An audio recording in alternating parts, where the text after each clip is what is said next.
Hello, welcome to my channel, welcome to 2021's premieres.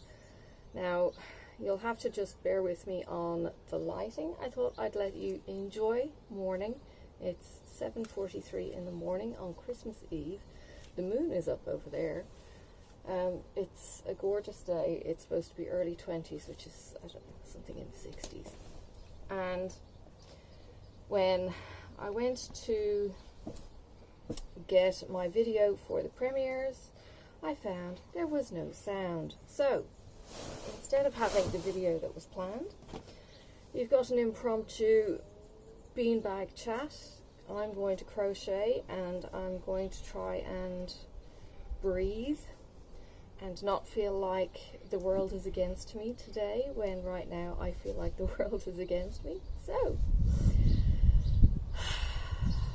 have your drinks, get your snacks.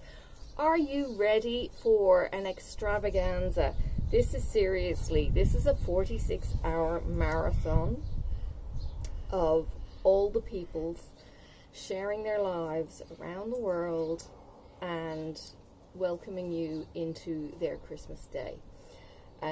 So if you're not already subscribed to my channel or anyone else's channel and you find that there is content there that you enjoy, please click the like button, please click the subscribe button, ring the bell for notifications when everyone goes live or posts a video in the future, and drop them a comment. If you're not in the live chat at the time, which is down the, I think it's down this side. It's all reversed when it comes to it. Anyway, it's down the side. Enjoy the chat if you're in the room live. If you're not in the room live and you're catching it on the replay, please join a comment to the chat and just say, hey, #replay, I'm here after Christmas, and just kind of joining in, because some people are busy on the Christmas. Oh, the wind is going that way. Some people are busy on the Christmas but still want to join in on the premieres, so they kind of come in and watch it after the fact, or they might come in on their daytime and then you miss the nighttime reel and you want to catch up on that, so it won't be live. So welcome, welcome, welcome. I have a cup of tea. It's not going to stay hot long. I was going to say cold long. It will stay cold long. Oh God, my life in a cup. I sat down at my computer this morning and brewed the tea and thought, I'll leave it. It'll only take me a few minutes to set up. Nope. So I've made the tea, it's brewed, and now it's tepid because of the faffing around that happens behind the scenes. Alright, now listen, I'm going to start off the way I tried to start yesterday. And this is probably why I went wrong. Anyway, I'm going to read you the Bible story. I'm going to read you the story of Jesus. Now, I'm going to go to two stories. So, Luke is the doctor in the Bible and the recorder of all things amazing. And he wrote in all the details. Now, I'm not going to read all of this that I did before because it's not necessarily relevant. But the birth of Jesus... Blackbirds. The birth of Jesus was foretold. This is Luke 1:26. In the 6th month, God sent the angel Gabriel to Nazareth, a town in Galilee, to a virgin pledged to be married to a man named Joseph, a descendant of David. Previously, in the beginning of Luke, no, not in Luke, it must be in Mark maybe, they go into the whole genealogy of Jesus, showing his lineage. And that was important. So, to be married to a man, a descendant of David. The virgin's name was Mary. The angel went to her and said, "Greetings, you are most highly favored, the Lord is with you." Sorry, I'm reading from the NIV. I'll stop interrupting in a minute. Mary was greatly troubled at his words and wondered what kind of greeting this might be. But the angel said to her, "Do not be afraid, Mary. You have found favor with God. You will be with child, and you will give birth to a son, and you are to give him the name Jesus. He will be great, and he will be called the Son of the Most High. The Lord God will give him the throne of his father David, and he will reign over the house of Jacob forever. His kingdom will never end." "How will this be?" Mary asked the angel, "since I am a virgin?" The angel answered, "The Holy Spirit will come upon you, why I'm taking a break. The Holy Spirit will come upon you, and the power of the Most High will overshadow you, so the Holy One will be born, will be called the Son of God. Even Elizabeth, your relative, is going to have a child at her old age, and she who is said to be barren is in her 6th month, for nothing is impossible with God. I am the Lord's servant, Mary answered. May it be as you have said. Then the angel left her. At that time Mary got ready and hurried to a town in the hill country of Judea, when she entered Zachariah's home and greeted Elizabeth. When Elizabeth heard Mary's greeting, the baby leapt in her womb, and Elizabeth was filled with the Holy Spirit. In a loud voice she exclaimed, Blessed are you among women, and blessed is the child you will bear. But why am I so favoured that the mother of my Lord should come to me? As soon as the sound of your greeting reached my ears, the baby in my womb leapt for joy. Blessed is she who is believed to be what the Lord has said to her will be accomplished. And then there's Mary's song, which in Catholic Church actually became, and my brain has gone completely blank on what it's called, but it's a whole, my soul glorifies the Lord, and it's quite a beautiful prayer. Now, the birth of Jesus, in those days, so Mary stayed there with Elizabeth for the end of her confinement until John was born. Now, the birth of Jesus, in those days, Caesar Augustus issued a decree that a census would be taken in the entire Roman world. This is the first census that took place while Quirinius was the governor of Syria, and everyone went to his own town to register. So Joseph went up to the town of Nazareth in Galilee, from the town of Nazareth in Galilee to Judea, to Bethlehem, the town of David, because he belonged to the house and the line of David. He went there to register with Mary, who was pledged to be married to him and expecting a child. While they were there, this time came for the baby to be born, and she gave birth to her firstborn, a son. She wrapped him in cloths, placed him in a manger, because there was no room for them at the inn. The shepherds living out in the fields nearby kept watch over the flocks by night. An angel of the Lord appeared to them, and the glory of the Lord shone around them, and they were terrified. But the angel said to them, Do not be afraid. I bring you good news and great joy that will be for all people. Today in the town of David a Saviour has been born to you. He is the Christ, the Lord. There will be a sign to you. You will find a baby wrapped in cloths and lying in a manger. Suddenly a great company of heavenly hosts appeared with the angel, praising God and saying, Glory to God in the highest, and on earth peace to men with whom his favour rests. When the angels who had then left had gone into heaven, the shepherds said to one another, Let's go to Bethlehem and see this thing that's about to be happen, that has happened, which the Lord has told us about. So they hurried off and found Mary and Joseph and the baby, who was lying in a manger. When they had seen him, they spread the word concerning what they were told about the child, and all who heard it were amazed at what the shepherds said to them. But Mary treasured up all the things that the shepherds had said to them. The shepherds returned, glorifying and praising God for all the things that they had heard and seen, which they had just been told. Now, this will have a little bit of context. We're going to go back to Matthew. Now, Matthew gives some of the historic reasons as to why the family ended up in the situation they then ended up in.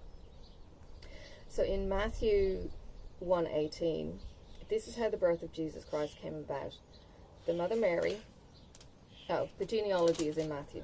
The mother Mary was pledged to be married to Joseph, but before they came together, she was found to be with child through the Holy Spirit. Because Joseph, her husband, was a righteous man, he did not want to expose her to public disgrace, because nobody has sex with a god.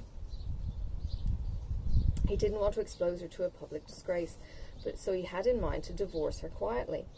But after he had considered this, an angel of the Lord appeared to him in a dream and said, Joseph, son of David, do not be afraid to take Mary home as your wife, because what she has conceived in her is from the Holy Spirit. You will give birth to a son, and you will give him the name Jesus, because he will save his people from their sins. All this took place to fulfill what the Lord had said through the prophet. The virgin will be with child and will give birth to a son, and they will call him Emmanuel, which means God with us. When Joseph woke up, he did what the angel of the Lord had commanded him, and took Mary home as his wife. But he had no union with her until she gave birth to a son, and he gave the name Jesus. After Jesus was born in Bethlehem in Judea, remember? Shepherds freaking out, telling everyone, "Ooh, there's a baby here, and it's, the Son of God." Yeah? No. Right? After Jesus was born, during the time of King Herod, Magi from the east came to Jerusalem and asked, "Where is the one who has been born King of the Jews? We saw the star in the east, and we have come to worship him." When King Herod heard this, he was disturbed, and all of Jerusalem with him. When he called together all the priests, chief priests and teachers of the law, he asked them, "Where is the Christ was to be born?" "In Bethlehem in Judea," they replied, "for that is what the prophet has written. But you, Bethlehem, in the land of Judea, are by no means the least of the rulers in Judah. For out of you will come a ruler who will be a shepherd to my people in Israel." To my people Israel, even. Then Herod called the Magi secretly and found out the exact time that the star had appeared. He sent them to Bethlehem, and he said, "Go and make careful search for the child. As soon as you find him, report to me so that I may go and worship him." After they heard the king, they went on their way, and the star was seen in the east, went ahead of them until it stopped over a place where the child was. When they saw the star, they were overjoyed. On coming to the house, they saw the child with his mother Mary, and they bowed down and worshipped him. And they opened their treasures and presented him with gifts of gold, incense, and myrrh. And having been warned of the dream not to go back to Herod, they returned to their country by another route. When they had gone, an angel of the Lord appeared to Joseph in a dream. "Get up," he said, "take the child and his mother and escape to Egypt." Refugees. "Stay there until I tell you, for Herod is going to search for the child and kill him." So he got up, he took the child and the mother and left in the night and left for Egypt. There he stayed until the death of Herod. And it so fulfilled that the Lord had said to the prophet, "Out of Egypt I will call my son." When Herod realized that he had been outwitted by the Magi, he was furious and gave orders to kill all the boys in Bethlehem and its vicinity who were 2 years old and under, in accordance with the time he had learned from the Magi. 2 years. Then what was said through the prophet Jeremiah was fulfilled. A voice is heard in Ramah, weeping in great mourning, Rachel weeping for her child and refusing to be comforted because they are no more. After Herod died, an angel of the Lord appeared in a dream to Joseph in Egypt and said, "Get up and take the child and his mother and take the land of Israel, for those who were trying to take the Lord's life are dead." He got up, took the child and the mother, and went to the land of Israel. When he heard that Archelaus was reigning in Judah in place of his father Herod, he was afraid to go there. Having been warned in a dream, he withdrew to the district of Galilee. He went and lived in a town called Nazareth.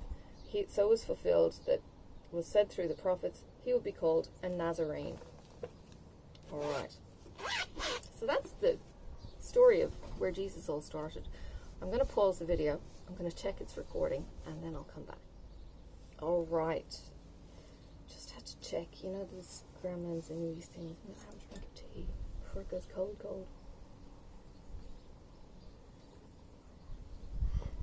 Oh dear. I left Sophie and Marcus both asleep in bed.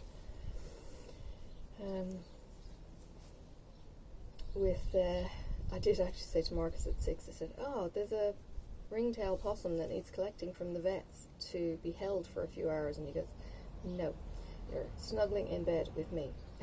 It's like, yeah, well, I'm in bed, but now I'm sore and I'm grumpy and distracted, so I'm awake.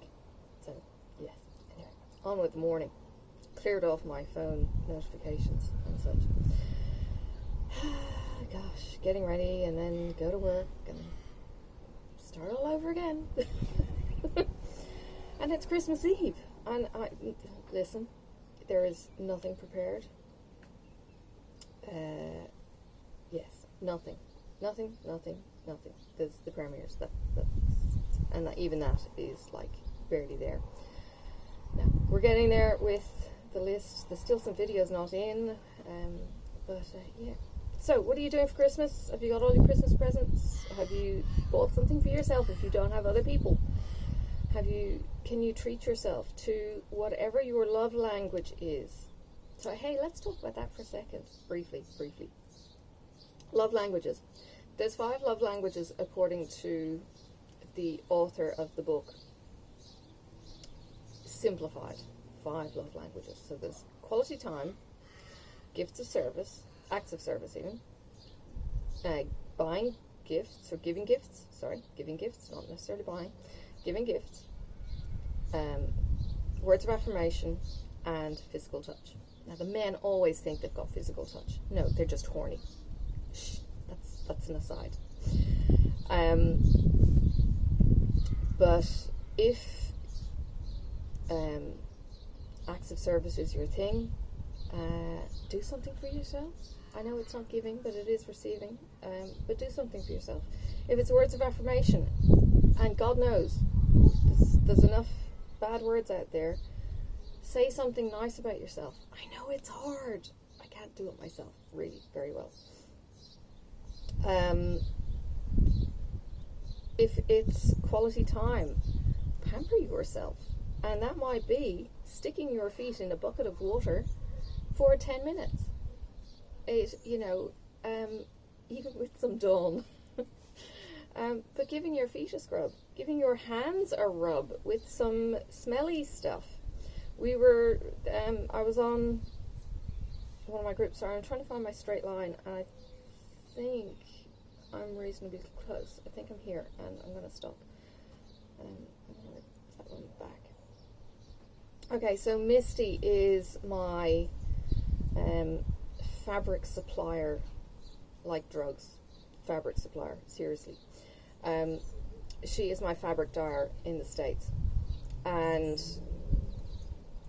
she was saying this morning how with all the washing and stuff that she does, that her hands get all kind of cracky and not so nice at the end of the day. So she tried, and I'm not sure why she specifically tried this, maybe somebody pointed it out.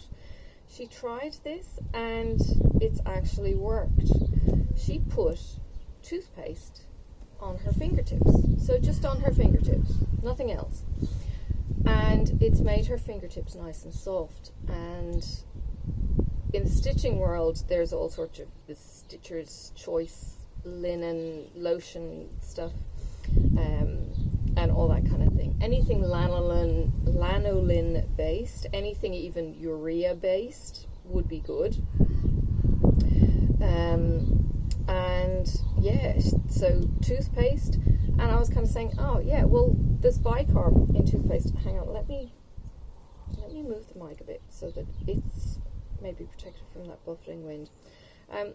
There's bicarb in toothpaste, which forms that little fine grit that you wouldn't normally get from anything else. And the bicarb may actually help with the softening. And so, I don't know, maybe even throwing some bicarb into your favourite hand moisturiser. My mum always used to use, I think it was a Nivea moisturiser, I always remember her smelling of it. Green tub, yellow writing with, I don't know, the branding thing. Yeah, that was her thing. I'm terrible at putting anything on my hands. And generally doing the whole, oh well, I don't wear makeup, so I don't have to do the deep cleanse, but I'm terrible at doing the whole face treatment and all of that kind of thing, just because, you know.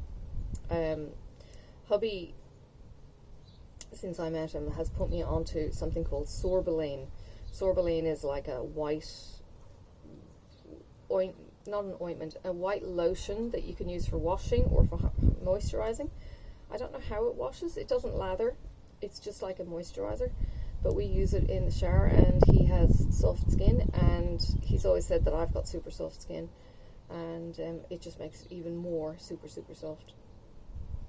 So we don't actually use, we have a hand soap, but that's about the only place that soap gets put on us. The rest is all sorbolene.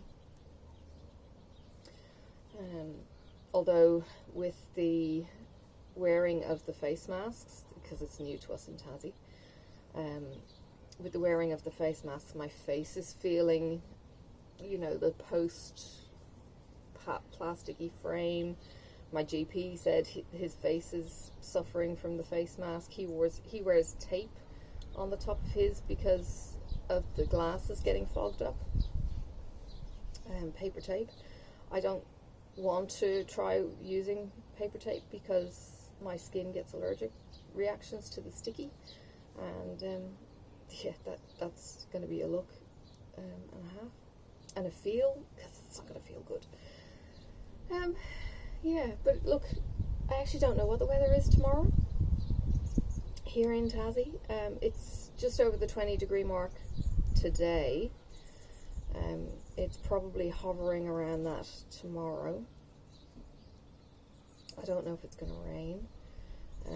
I'm working, which means I'm going to be able to sit at home on my computer, really monitor stuff in the office and jump if need be. So I'm not really going to be relaxing. Not that there's anything really to relax for. We don't have the tree up. Christmas Eve we don't have the tree up. We've got presents for Sophie. I've got presents for Marcus. Nothing fancy at all. And I'm going to have to stop there because there's enough behind the scenes stuff that you get in my whipping chats that you don't need it today of all days. So yeah, I'm kicking off these 46 videos. I hope if they all come in. There's still some not in, so I'm a little bit anxious. I have got some backups, and I'm going to be finishing here and then chasing people's tails going, where is your video? Where is your video? Now granted, people stateside have a little bit more time, but there is one scheduled right after me that I haven't got yet, I think. Oh no, I got that one. No, so we're good for a little bit, but I need to make sure everything is okay. So yeah, it's a little bit anxious, let me just say. Yeah, the Christmas, we've had one of our girls has broken her leg in 3 places, ending in surgery. And I don't know if that means that she's got an external fixator on, you know, the frame that they put around your leg, or if she's just got pins. I don't think either would be good when it's a fresh break, because nothing is healed yet, so everything is ouchy. So you might see them in the chat as the videos cycle through, because I have said, you know, just, you know, you can talk typing, and people don't need to see your face, and people don't need to see the pain that you're in, whereas on video you're a little bit more exposed and you don't necessarily have an hour to be able to devote to that kind of thing. So yeah, Christmas Day here is pretty quiet. Our borders opened to Australia and international on the 15th of December. So mainly what's happening now is we're getting filtering in the whole new COVID cases, COVID hotspots where there's been exposures and that kind of thing. So kind of watching the exposure sites on tenterhooks, and when I get off here I'm going to be going and talking with hubby about sites, because the sites had exposures at them and we were there a day later, or 2 days later, and granted COVID may not have spread in that time, but if it did, it means we're very low risk, but it would be like, oh, yay, goody. My son is expected down on the 28th, fingers crossed, and fingers crossed even more, he's flying down with 2 kids, so his baby, who is not vaccinated, and his stepdaughter and wife, who is not vaccinated. Wife would be, but, and he is, but the children wouldn't be vaccinated. And if anyone on their plane is a within range contact, he's probably going to have to go into isolation until he can test negative again. So that's a little bit nerve-wracking. It's like, do you really want to be coming down? Yeah, so there's that. I'm thinking I'm going to crack into my gingerbread home today. I'm mixing this up. This is supposed to be simple. It's supposed to be single crochet, double crochet, single crochet, double crochet. Do you think I can keep my head around that? No, especially when I'm talking.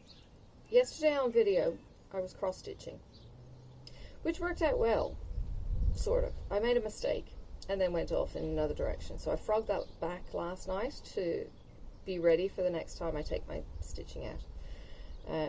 Working with the magnifying glass did absolutely help. So I've got one that sits on my chest, and the one I was using yesterday is on a long arm. So a little bit different. And I was working out the finish number of stitches for Mrs. Coffee's crochet along, and I've got part way through counting, but I want to finish that off. So if I get a break today at work, I will do some more of the counting, just so it's easier. And yeah, we'll work that out so that it's just a case of going, oh, I need to do 2 blues, 3 reds, 2 blues, 3 purples, whatever it is, rather than going eeny, meeny, miny, moe, and then getting all confused, because you figure out when you look back, oh, I made a mistake, it's 2 rows back, and it's like, it's not that easy. It's my first time doing a graph gown and corner to corner, so if it was in a straight line it might be easier, but no, it's a corner to corner. And I think because it's corner to corner, there's no replicating it on the vertical. Like if you went horizontal lines, your stitches would be like granny stitches instead, or something weird. I don't know. It just wouldn't work. You'd end up with them, yeah. So it's not like you can cheat. That would that would be good. So there's lots of chopping and changing, lots of carrying the stitches. But Rachel finished hers. Go and check out the photos on Instagram. Lots of people I think have finished. One of the girls, I don't think she'd ever crocheted before, has finished it, and she did amazing. Hubby was actually promoting that one, going, my wife did this. It was so cool. It was really, really nice to see a partner celebrate their partner and their partner's craftiness. I know there's some comments where people kind of jokingly say, ooh, gotta hide the stash from the husband, or gotta hide the boxes from the husband and stuff. And if they genuinely have got a problem with a controlling husband, I cringe. I see those words and I go, ah, narcissist, ah, controlling husband. And a lot of the time it's tongue-in-cheek and husbands actually support them and stuff. But yeah, when you've got a husband who actually goes, look what my wife did, I think that's awesome. I think it's fantastic to have a partner that celebrates you. Either way, it goes both ways. Wives, partners, girls, boys, do you celebrate your partners? Do you celebrate them and go, look, they did a thing? I think there needs to be more of that, even if it's a small accomplishment for you, but it's a big accomplishment for them. You know, it might be they've edited their first video.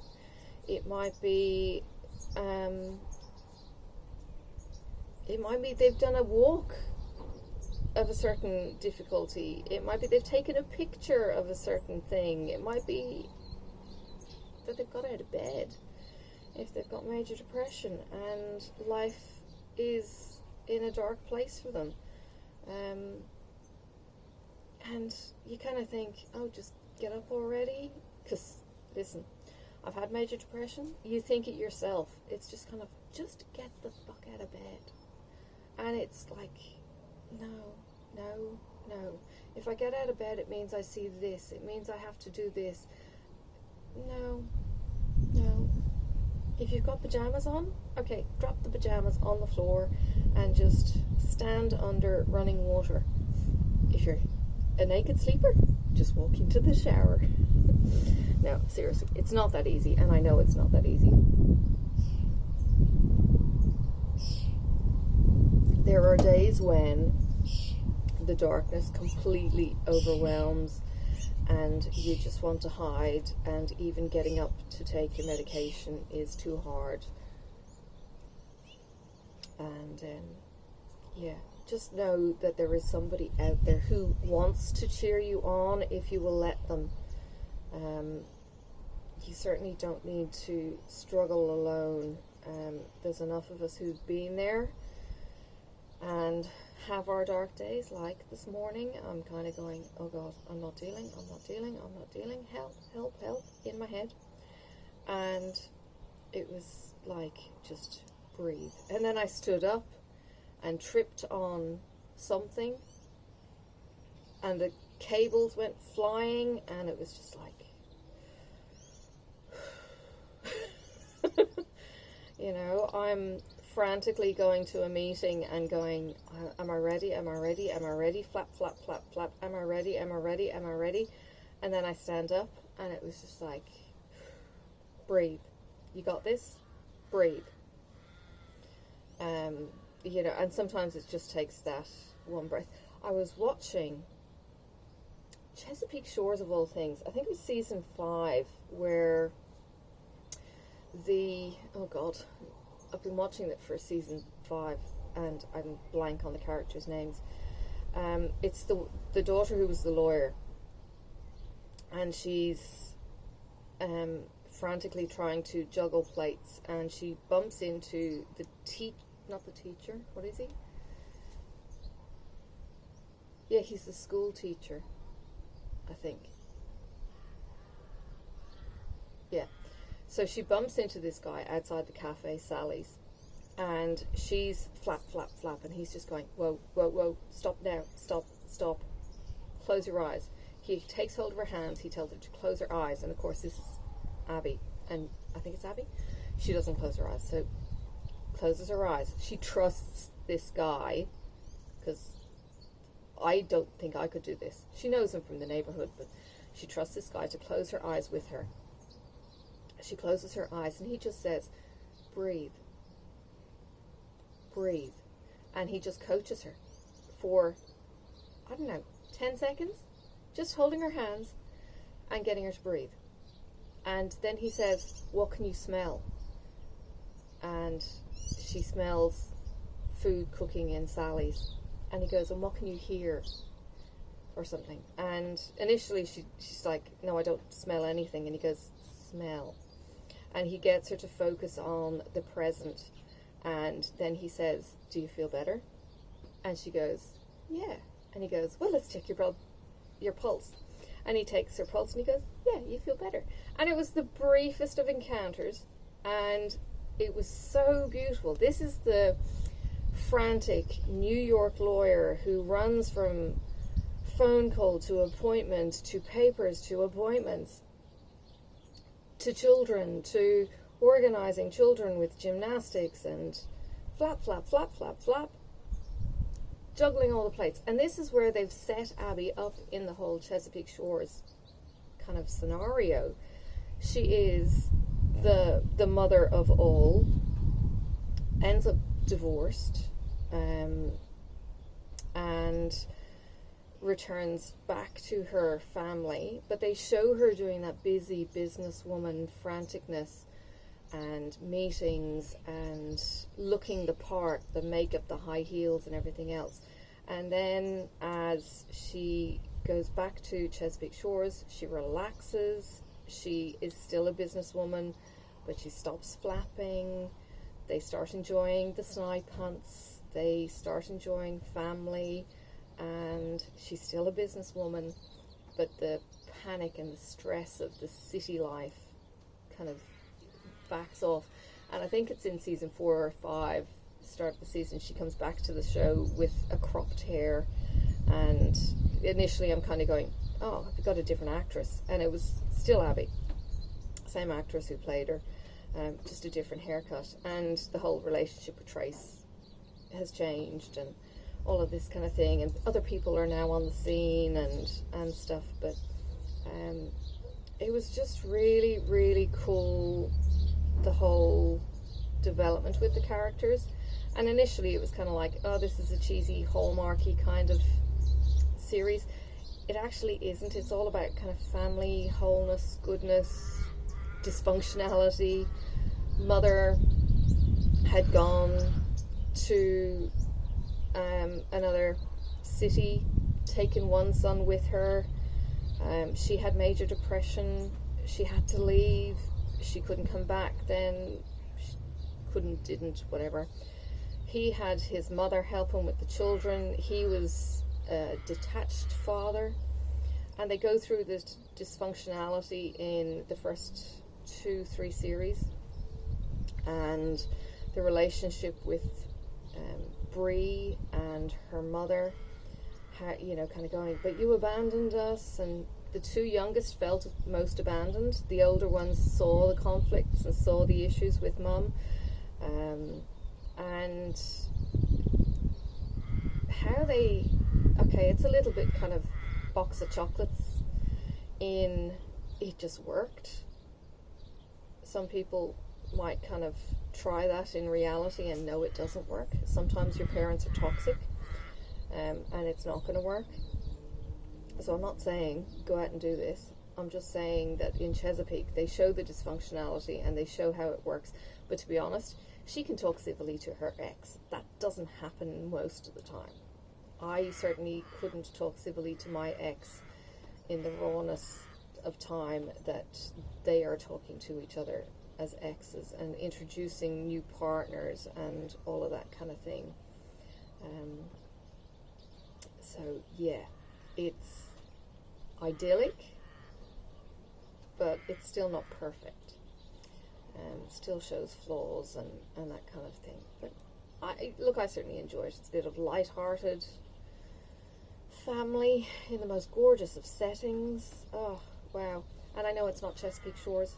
Don't please tell me. I already know. I've checked. I know if I go to Chesapeake Shores and it's not there. It's an island off Vancouver. Yeah, I know film sets are never always in the true location, or they add bits in and you kind of go, and you get there and it's like, oh, it's a city view. They show mountains in the movie. New Zealand is pretty authentic. If you've got movies set in New Zealand, it's pretty authentic. They even have Hobbiton there now. It's still there. Yeah. And some bits of Ireland are really there. But you might get the farmhouse they use is down in the south in Kerry, and the scenery they use is somewhere in Wicklow, kind of, you know, up in the middle on the wrong side, on the right side of the country, on the correct side of the country, on my side of the country. It's over in the picturesque Wicklow valleys and mountains, and it's all about tax dodges. They film in Canada because of tax dodges. They film in Wicklow because of tax dodges. They film in Ireland, I think, in general, because of tax dodges.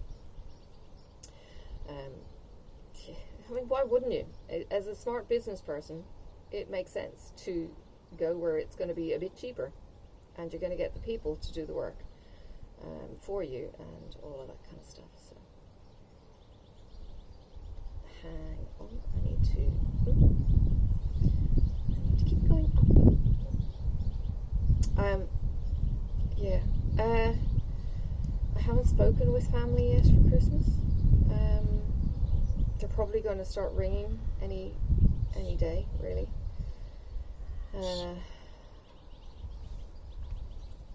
That's going to make all the heartstrings go.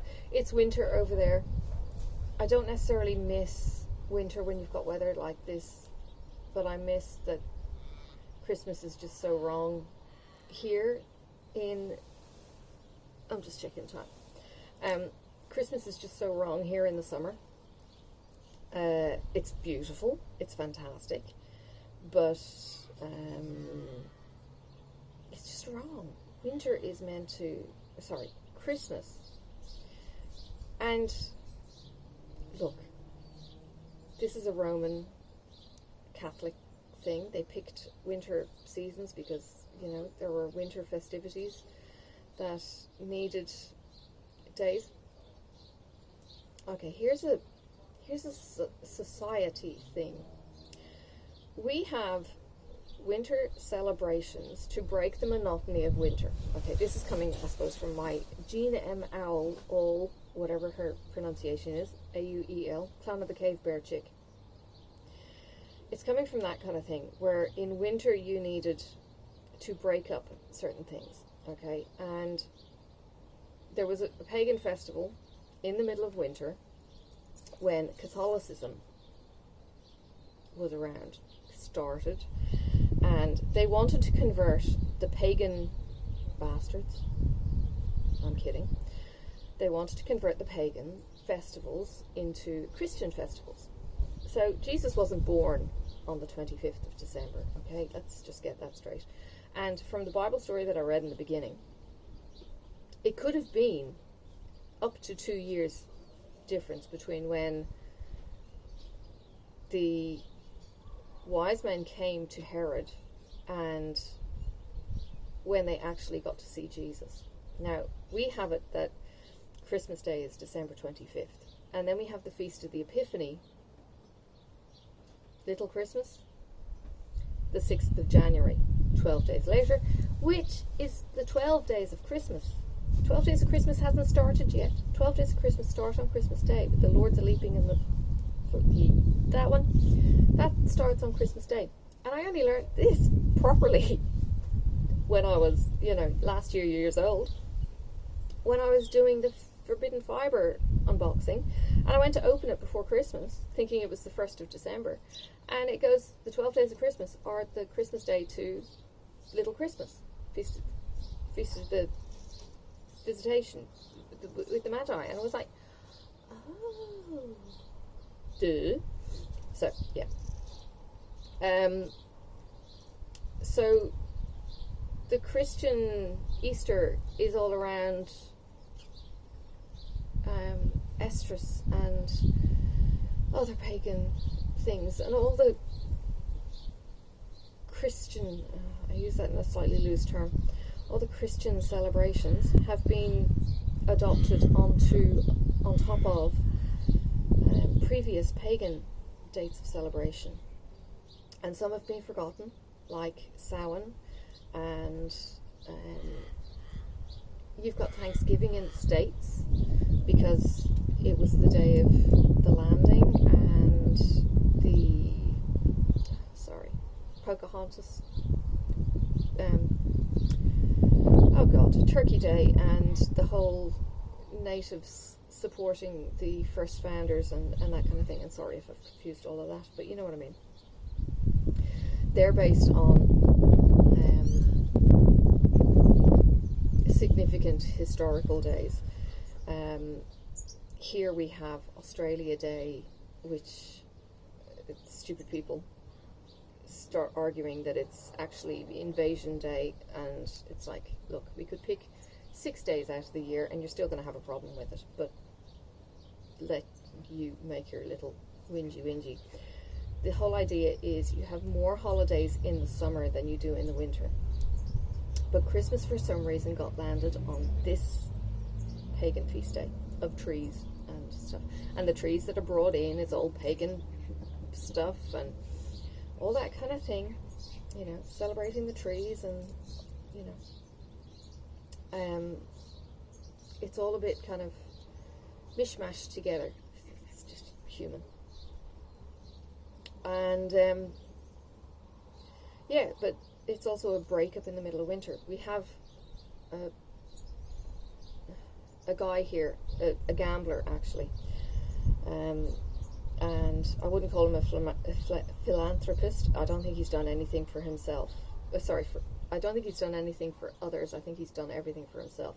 He has a nameplate on his car park space called God, and his partner's namespace place is called God's Mistress.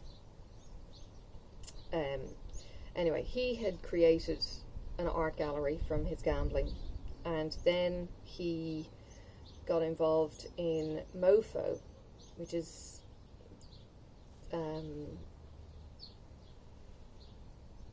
Mona. It's some kind of festival of something. So we've got MoFo, and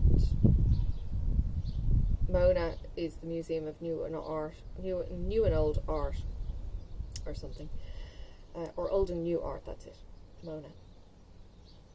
And the festival was celebrated with red crosses that were upside down, a sign of, well, depends. Do you know your history? This comes back to symbolism too. You know, like the Dan Brown kind of symbolism, Da Vinci Code, all those movies. The upside down cross, depending on what you look at it as, Peter was executed on an upside down cross. A, you know, guy out of the Bible, the first pope, the first one, the one who was told, on the rock of his faith Christianity would sit. And that was all to do with knowing that Jesus was God in Gethsemane.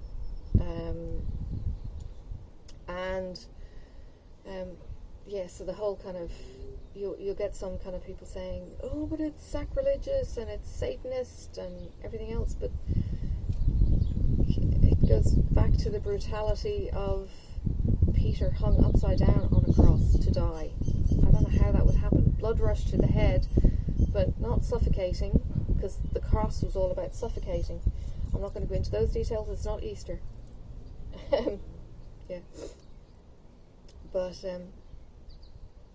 yeah, so he used those symbols, but then there was some weird stuff, like he had, some dude was sacrificing a bull, and the humanitarians all jumped up going, no, no, no, animal rights activists saying that's horrific, and I think that got scrapped. And there was some other pretty horrific, weird art, and I'll use the term very, very loosely that it's art, but it was a winter festival. It broke up the depth of winter. People got out in the middle of winter in their fur coats, and they went and had glühwein or whatever you have in the northern hemisphere, and did wintry things. And light shows are fantastic in the dark. Yeah, going and looking at Christmas lights in Australia, it's not so fun when it's bright until 9:30. You know, kids don't have the stamina to stay awake that late. Yeah, whereas in Ireland I remember going and walking past the Switzer's store, and the Switzer's store used to be like, I'm trying to think of the big Macy's. You know how Macy's do parade in New York? Well, Switzer's would do the parade, but it was all behind the glass windows in the store, and they would have the moving teddy bears and all that kind of stuff, and music playing, and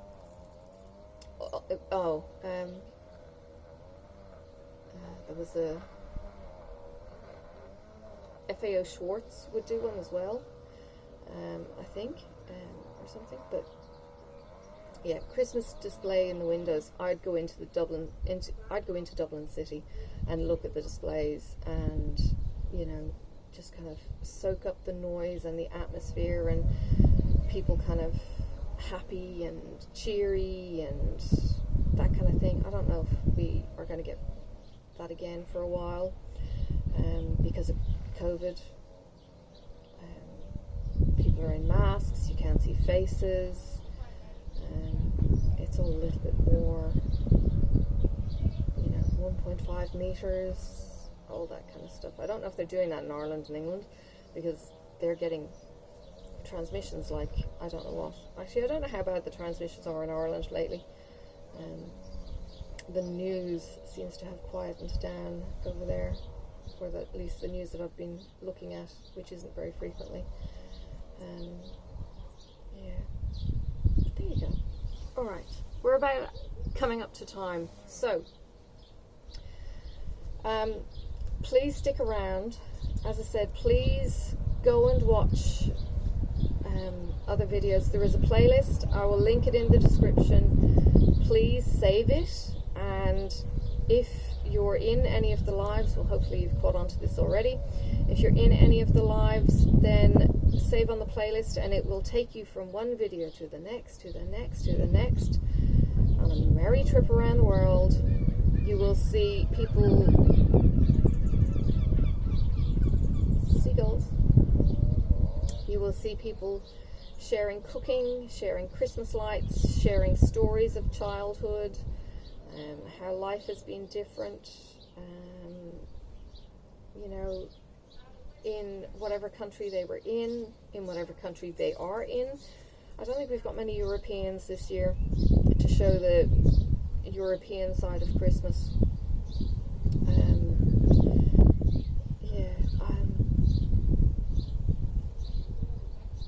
was just kind of thinking, maybe we should do a drive around tonight after I finish work, but I don't know if that will happen. We'll see.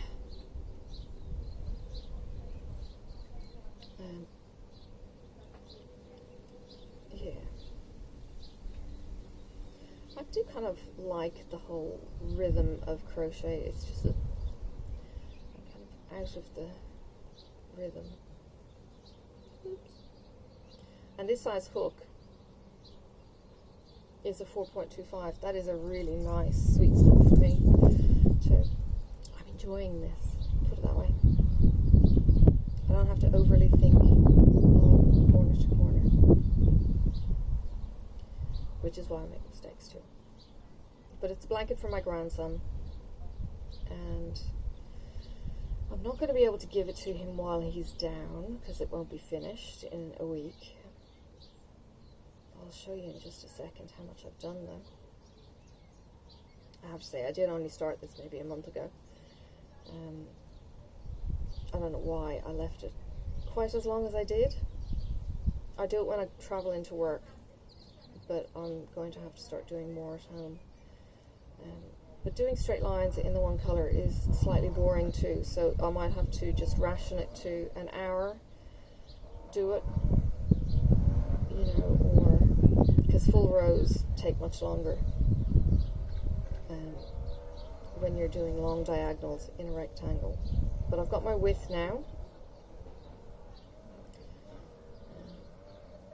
Yes. So yeah. Go watch videos. Please stay safe over Christmas. Please connect with your loved ones, whether they be furry or two-legged, or even two-leggeds with feathers. Please do something kind for yourselves. And if that means buying a special cake, cookie, donut, coffee,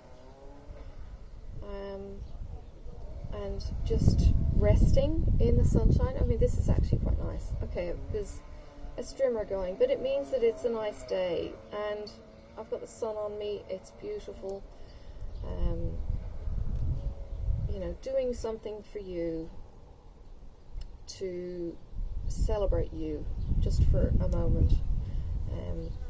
I guess that's all I would ask that you do this year. Lord knows it's been hard enough around the world. I have friends in Ireland who haven't seen family in 2 years, and I know that's a worldwide thing. It's not just an Ireland thing. So I know people are desperately missing their people. So please somehow connect, touch base, do something for yourselves, and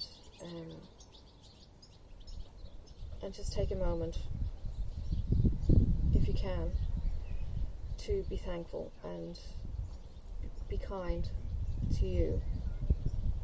because hey, we made it, and we might have made it out the skin of our pants out of the end of 2021, but a new day is coming, and a new day dawns every day, regardless of what happens in our lives. So we might as well breathe into it and lean into it and say we can do it, and we can get through to the other side and bring our people with it as well.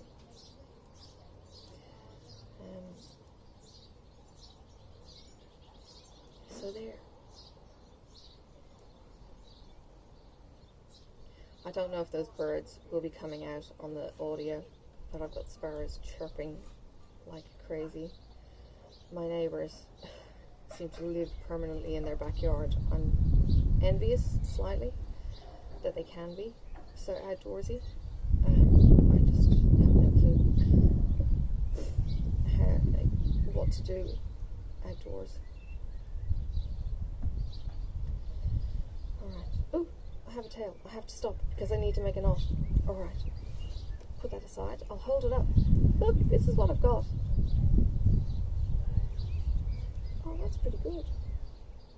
I'm kind of pleased with that. So the bottom is maybe showing, and top goes all the way up.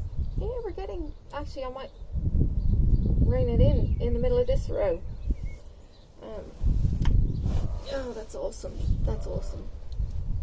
Alright, take care, and don't forget to like, subscribe, comment, ring the bell for notifications when we all go live, and I will see you in the next video, I hope, and see some of you in the chat.